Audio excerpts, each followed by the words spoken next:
If we had 1 minute to influence someone in our family, in our circle of colleagues at the office, what would be the most succinct way to put this into the short attention span theater? To forego 1 Fahrenheit degree of temperature increase caused by anthropogenic global warming, how many tons of CO2 emission must we give up?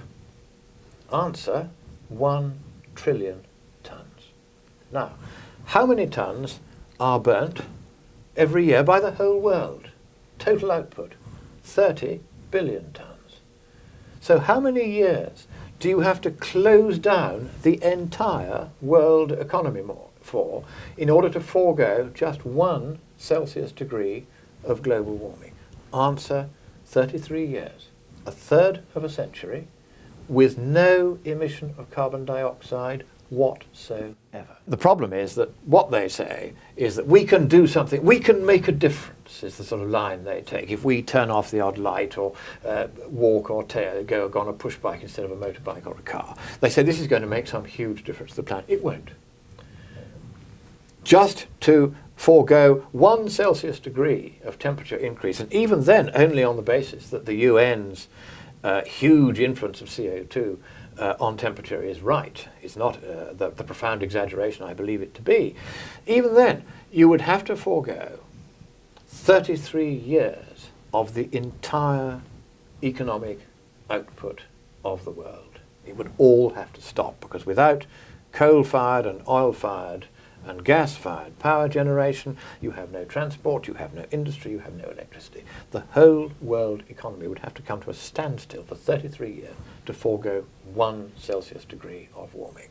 That is how wildly impractical it would be to do anything whatsoever to mitigate this supposed problem, even if the problem were on the scale the UN imagines. But as it happens, the problem is not on the scale that the UN imagines. So let's do the science. The science can also be done very simply. You have to focus again on what is the right question. The right question in the economics was, how many tons of CO2 emission do we have to forego to stop 1 degree Fahrenheit of temperature increase? Answer, 1 trillion tons. 33 years. And 33 years of no emissions at all would get you there, because we only burn 30 billion tons a year. So that's that. That's very, very simple numbers. And once people understand those numbers, that's the end of any suggestion that we can do anything about this, even if there is a problem on the scale imagined by the UN.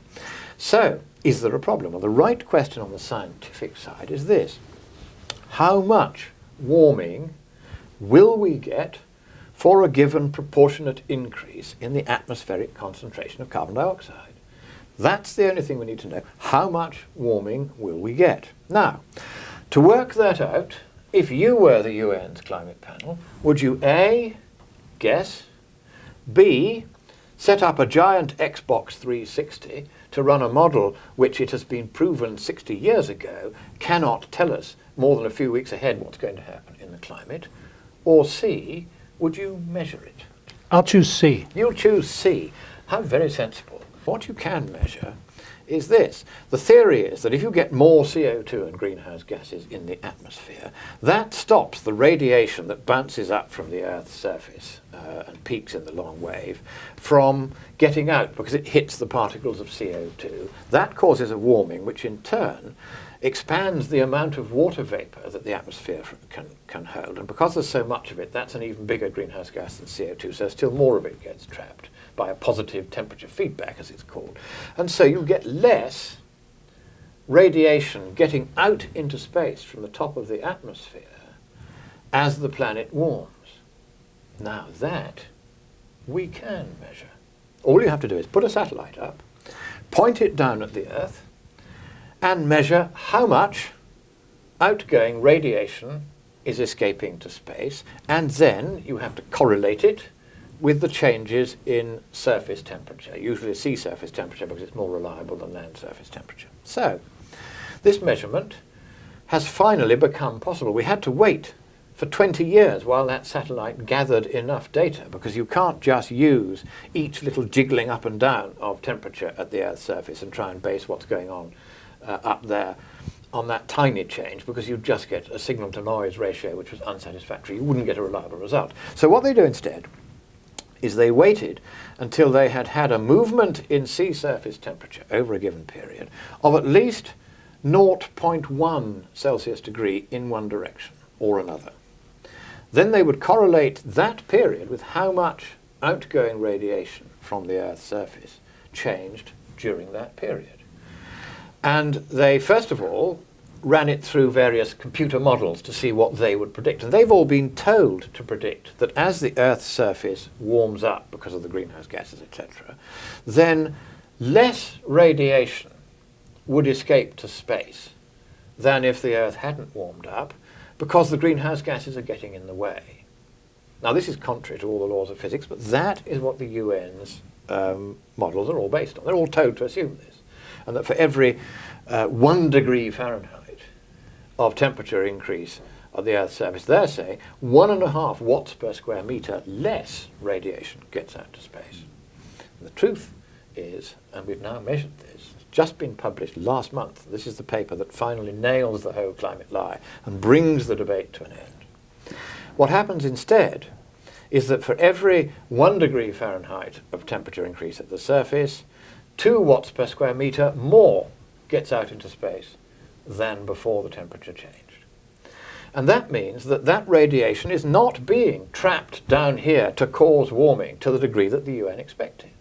If you were to double the CO2 in the atmosphere, instead of getting the 3.3 Celsius or 6 Fahrenheit of warming that the UN predicts would happen, you only get 0.5 Celsius or less than 1 Fahrenheit degree, even if we double the CO2 in the atmosphere, which will take at least 100 and perhaps even 150 years. All we're going to get in that 150 years is maybe a 1 Fahrenheit degree increase in global temperature. Now, on any view, that is small, harmless, and in fact, generally beneficial. And so that's the end of the scare. The science has moved on. All of the UN's climate reports are out of date. Al Gore's movie is fatally out of date. We now know what I had already calculated and published last year. Rather smug I am about this because I published first. And I did it by first principles. I did it not by measurement, but by theory, based on that equation I told you about of the fundamental equation of radiative transfer. I worked out that the effect of a doubling of CO2 concentration would be around 1 Fahrenheit degree and no worse than that. So Dick Lindzen is going to take the crown for bringing the climate scare finally to an end. We now know that the effect of CO2 on temperature is less than 1/6 of what the UN thought it was, and that is the end of the scare. The science is in. The truth is out.